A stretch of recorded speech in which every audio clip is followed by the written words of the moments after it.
Hello दोस्तों, मैं doctor Prem Prakash Singh. आज हम लोग आईबीएस की बात करेंगे। इरिटेबल बाउल सिंड्रोम ये एक ऐसी समस्या है जिसका कि कोई एलोपैथ दवाओं में इसका कोई निदान नहीं हो पाता है। पेशेंट हम लोगों के पास आते हैं और कहते हैं कि मैं इतने दिनों से दवा खा रहा हूँ, 2 साल, 1 साल, 2 साल, लेकिन हमारा परेशानी ठीक नहीं हो रहा है। मुख्यतः उन्हें परेशानी रहती है पेट से संबंधित। पेशेंट की मुख्य समस्या पेट से संबंधित होती है। ज़्यादातर केसेज में देखा गया है कि उन्हें बार बार स्कूल जाना पड़ता है या हमेशा कहते हैं कि पेट भरा रह रहा है, पेट फूल जा रहा है, गैस हो जा रहा है, कुछ खा नहीं पाते हैं, खाते हैं तो पचता नहीं है। इस तरह से करके कई समस्याएं बताते हैं, लेकिन जो भी समस्याएं बताते हैं गैस्ट्रो से संबंधित, जीआईटी से संबंधित, तो ऐसे केसेज में अपना इन्वेस्टिगेशन कराते हैं एलोपैथ दवा के थ्रू, एलोपैथ डॉक्टर के पास। तो कहीं से कुछ ऐसा प्रॉब्लम नहीं निकलता है जिसको ये कोई एक बीमारी का नाम दिया जा सके। तो अंततः डॉक्टर यही कह देते हैं कि आपको आईबीएस है। IBS means irritable bowel syndrome. तो पेशेंट समझ नहीं पाता है कि ऐसे में करें क्या।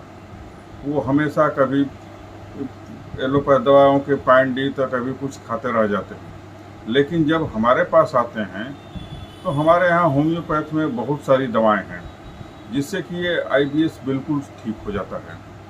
तो हम लोग सिम्टम के अनुसार पेशेंट को दवा देते हैं और जो पेशेंट बताता है उस हिसाब से हमारे यहाँ बहुत सारी दवाएं हैं।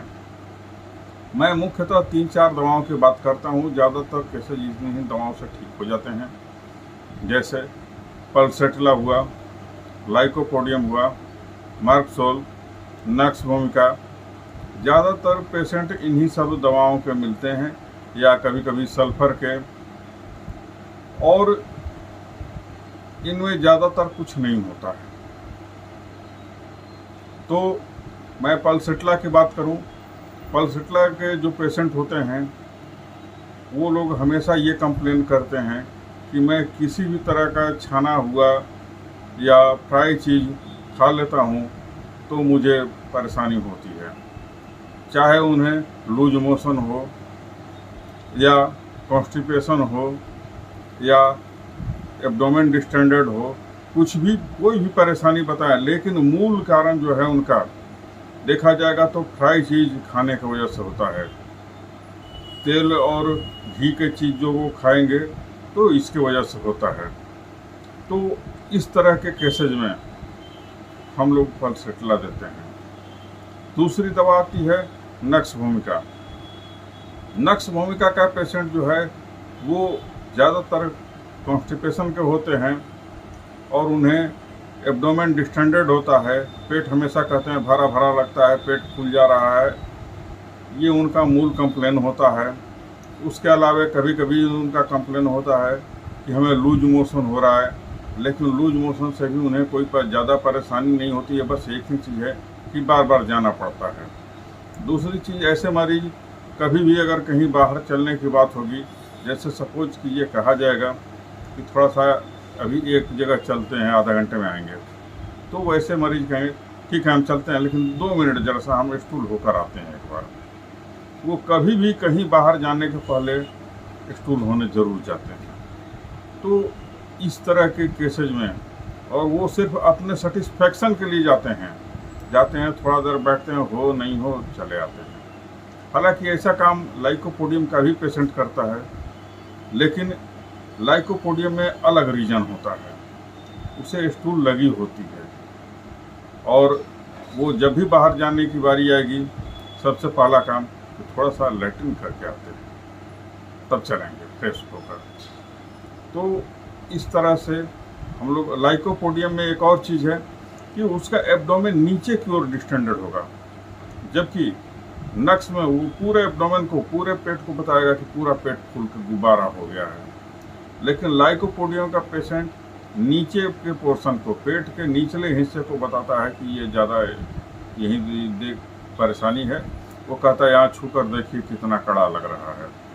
तो इस तरह के केसेज में हम लोग लाइकोपोडियम देते हैं। चौथी दवा एक आती है, तीसरी नहीं चौथी, मार्कसोल। मार्कसोल के पेशेंट को हमेशा ये अनुभव होता है, उसे हमेशा ये सेंसेशन, स्टूल का सेंसेशन रहता है। हमेशा जब देखो तो कहेगा लग रहा है थोड़ा सा लैट्रिन करते, थोड़ा सा लैट्रिन हो लेते। तो मार्कसोल के पेशेंट को हमेशा कभी भी जब भी उसे महसूस होगा, उसे पेट में दर्द होगी और वो स्टूल के लिए दौड़ेगा। थोड़ा बहुत होगा, नहीं होगा, वो बात की बात है, लेकिन जो भी स्टूल आएगा उसके साथ साथ थोड़ा सा म्यूकस उसमें रहेगा। वो कहता है कि लैट्रिन में थोड़ा चिकनाई हो गया है। तो ऐसे केसेज में हम लोग मार्कसोल का इस्तेमाल करते हैं। हालांकि इन दवाओं के अलावा एक्स्ट्रा में जो मैं अपने पर्सनल अनुभव के अनुसार इस्तेमाल करता हूँ, 4 दवाएं हैं, चाइना, कार्डुएस, चेलिडोनियम और हाइड्रास्टिस। इन चारों दवाओं का मदर टिंचर, चारों दवाओं क्यूब पावर में लेकर उसे एक साथ मिक्स करके 30 ml के शीशी में मैं दे देता हूँ और यही पेशेंट को सलाह देता हूँ कि इसमें से 10-10 बूंद सुबह शाम आधे कप पानी में डाल कर लीजिए, तो उनकी ये समस्या बिल्कुल ठीक हो जाती है। अभी तक मैंने IBS के बहुत सारे केसेस को देखा है। हालांकि दवाएं बहुत हैं, अभी हम लोग सिर्फ कुछ ही दवाओं की चर्चा किए हैं। तो चलिए दोस्तों, अगर आपको हमारा ये वीडियो पसंद आता हो तो हमारे चैनल को सब्सक्राइब कर दीजिए, वीडियो को लाइक कर दीजिए और बेल आइकन को दबा दीजिए ताकि मैं अगला वीडियो बनाऊं तो इसकी नोटिफिकेशन आप तक पहुंच सके। और वीडियो देखने के लिए दिल से धन्यवाद। Thank you.